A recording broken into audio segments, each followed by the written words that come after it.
In this video, I'm not going to tell you that this build will let you solo legendary missions hopping up and down on one leg wearing a blindfold. I won't tell you that this build will get you a solo sub 20 minute Dark Hours run, but I will tell you that this build will take you back to a simpler time. A time when Phalar was still complaining about her leg. A time when Ramos was stupid enough to get recaptured every time we reran Lexington. And a time when everyone had at least one classified striker loadout. Hello and welcome, I'm Abrax, and in this video I'm going to be breaking down my nostalgic Striker 2.0 build for Tom Clancy's The Division 2. But first, if you enjoyed this video, don't forget to give it a like and subscribe for more content. And a big thank you to my supporters over on Patreon, more on how you can support at the end of the video. The goal of this build was to try and create something that felt as close to the good old classified Strikers build as possible with what we have in Tom Clancy's The Division 2. If you didn't play the first Division game, Striker existed as a 4-piece gear set just like it does in The Division 2, but it was quite a bit stronger in the first game.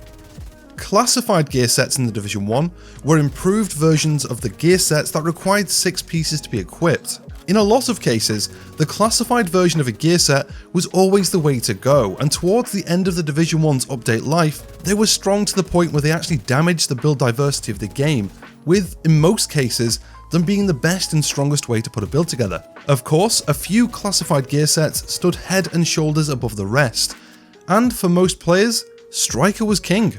The classified Striker's gear set in the Division 1 didn't just have a huge amount of damage, but depending on your stat distribution, it also had a very strong constant heal. This made Classified Striker one of the most versatile builds in the game, whether you wanted to take on some of the hardest PvE content, cut down agents in Last Stand, or cause some chaos in the Dark Zone. And when Massive announced that the Striker gear set was making a return in the Division 2, a lot of the Division 1 players found themselves getting excited and a little nostalgic. But unfortunately, the version of Striker that we got was a shadow of its former self, taking it from one of the best gear sets in the Division 1 to one of the worst in the Division 2. But with Title Update 14, Striker has finally got a little love, making it a much more viable gear set all round. So I thought I'd crack open the stash, dust off a few pieces and see what it can do. Like I said, I wanted to create a Striker build that gave me that same feeling that Striker in the Division 1 did, with good damage and great sustainability.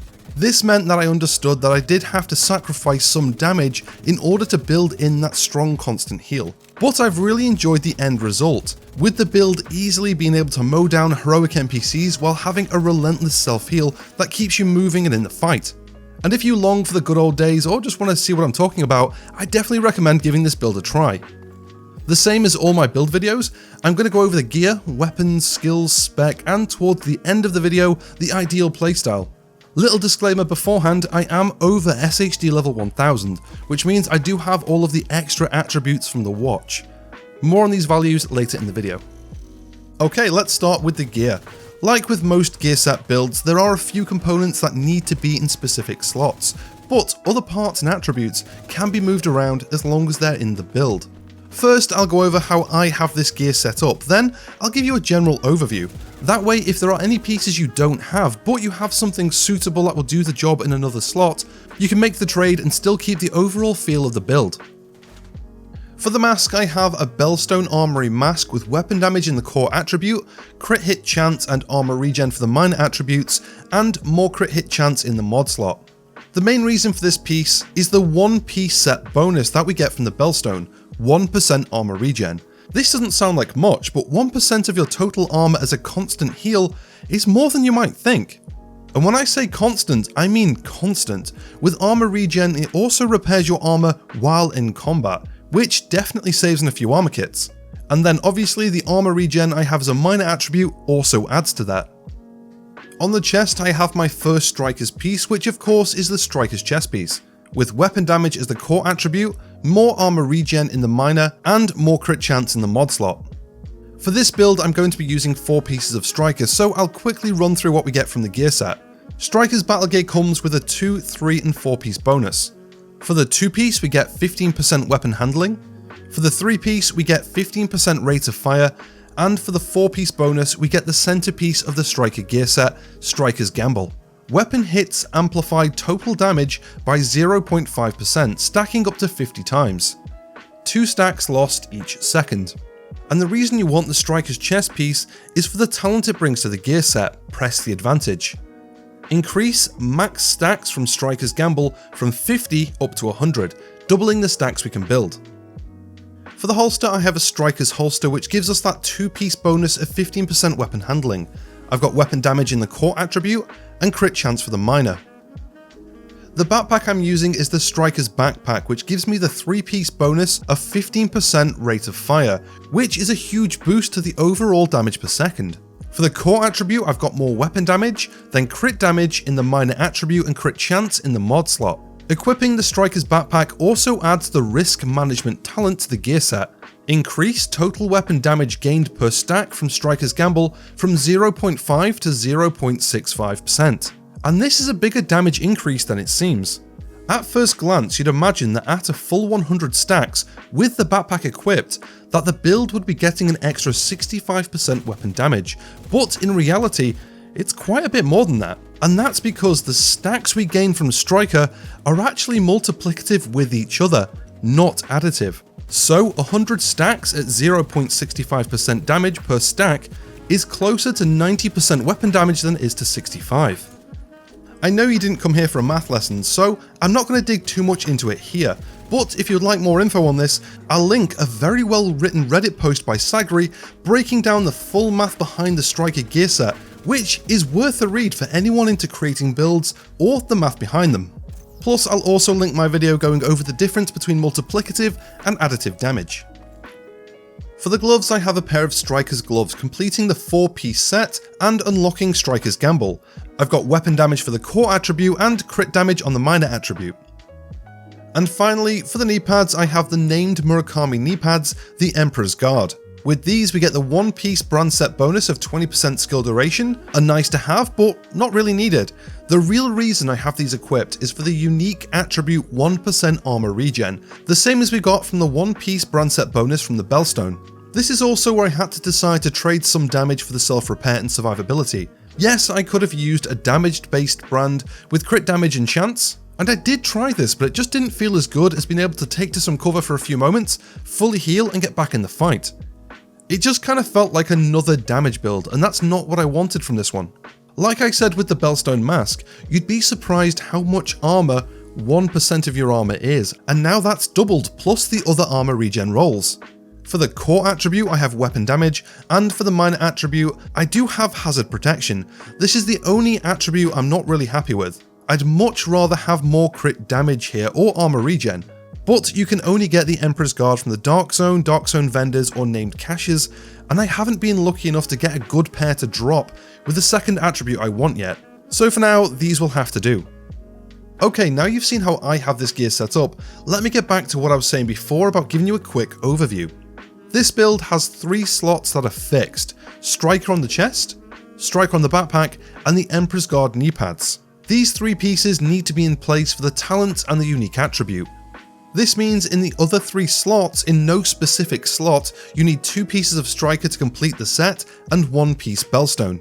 So this means if you have a really good Bellstone mask, holster, or pair of gloves, slot them in, then fill the remaining slots with Striker.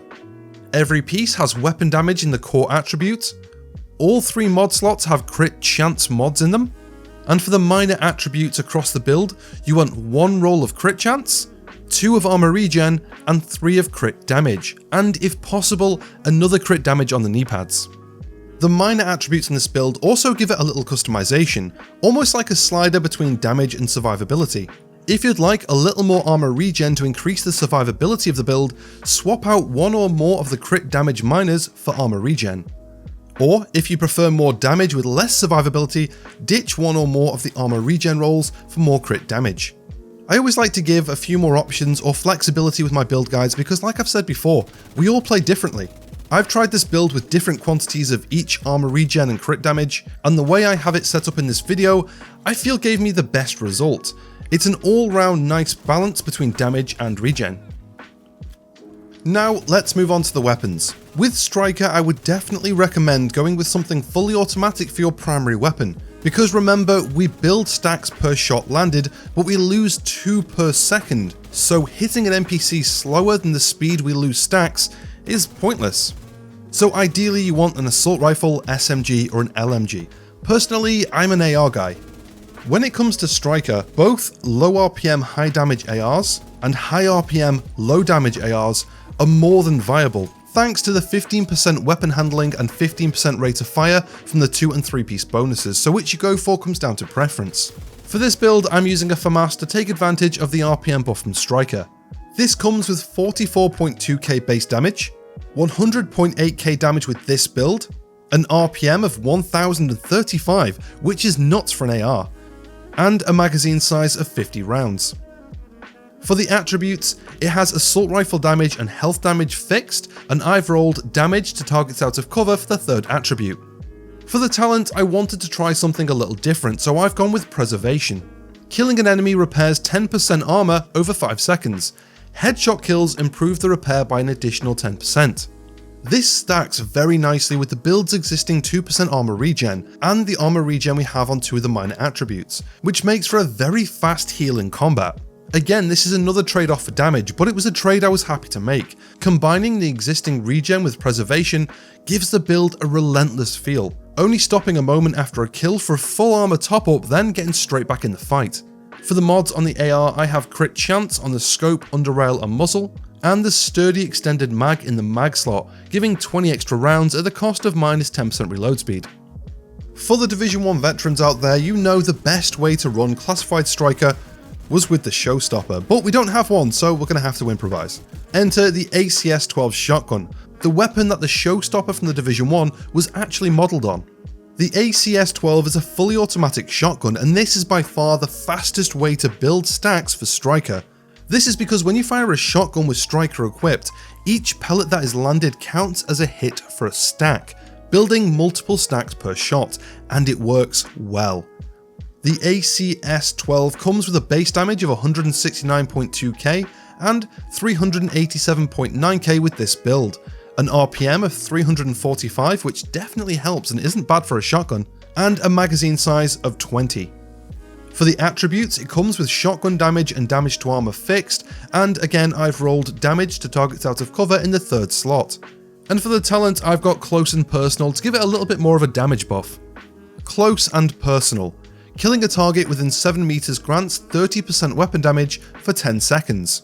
This talent synergizes really well with shotguns, especially if you want to get up close. Another option here is to actually go for the named ACS-12 Rock and Roll, which comes with the Talent Perfect Extra, which gives us plus 50% magazine capacity, taking it from 20 to 30. This can be nice, but with my testing, I had no issues building Striker stacks with a 20 shell magazine, and just found the extra 30% damage a bit more useful. The ACS-12 only has 2 mod slots, and I have crit chance in both. The pistol is entirely your choice, but my go-to is usually the Orbit named pistol with Perfect Finisher, or a 1911 with the standard version of Finisher if you don't have Orbit. And I use this if I see an NPC running around with low health, just to get a quick buff to my crit chance and damage. The skills I have equipped in this build are actually pretty standard because, to be honest, I don't really use them. Currently I have equipped the Shield and Revive Hive. I tend to run these two whenever I don't really have specific skills in mind for a build, because they can both get you out of tight situations. If you're pushed faster than you're expected, or something flanks behind your cover, the Shield can give you a few moments of temp cover that can really be a lifesaver, and the Revive Hive is always just a nice to have, because you never know. But this is really open for your preferred skills. For me, this build is just much more about shooting guns than it is the skills. For the specialization, I'm using Gunner. This brings 5% increased rate of fire for 5 seconds after a kill, 10% armor on killing an enemy, 50% reload speed every third reload, ammo regen, more weapon handling while not moving, and more. Gunner has a lot of small buffs that play into existing buffs that are already part of the build. Also, don't forget to invest your weapon damage into the correct weapon types, which for this build I have assault rifle damage, shotguns, and pistols. As I mentioned earlier, my SHD Watch is maxed out, giving me an extra 10% weapon damage, 10% crit chance, 20% crit damage, 20% headshot damage, 10% health, and 10% armor, along with other increases to my skills and weapon handling. This is always worth mentioning because if you're below SHD 1000, your results may vary to mine. And that covers the build's components, but how does it play? With any striker build, the goal is to build and keep your stacks for as fast and for as long as possible, which means the first enemy you come across gets hit with the ACS-12 to build stacks pretty fast. Once you have your stacks up, use the damage to get kills, ideally headshot kills to make sure you're getting the most out of preservation, keeping both the damage and the constant heal as strong as possible. This does require a very aggressive attitude towards enemy encounters, chasing and pushing to make sure you're constantly firing your weapon and landing as many hits as possible. As long as you're landing shots and getting kills, both the damage and the heal will take you back to the good old days of snowy New York. The only thing I really missed was a numerical counter for the striker stacks, like we had in the first game. It can be tricky to figure out exactly how much extra damage you're doing with that little bar like we have in the Division 2, and I just kind of miss having an actual counter. I hope you enjoyed this build. I've been having a lot of fun with it, using it for fast moving missions and taking control points. The point of this build was to try and get that classic Division 1 striker feel, but I also have a very high damage striker build that I will be getting a video out on not long after this one, so make sure you keep an eye out for that. If you enjoyed this video, giving it a like helps me battle a dreaded YouTube algorithm, and don't forget to subscribe for future content. And as always, a massive thank you to my supporters over on Patreon. You're awesome, and the support really does mean a lot. If you'd like to join them, you can support the channel for as little as £1 a month. You'll find a link for that in the description, along with my Twitter if you fancy following me over there. Thanks for watching, have a great day, and I'll catch you in the next one.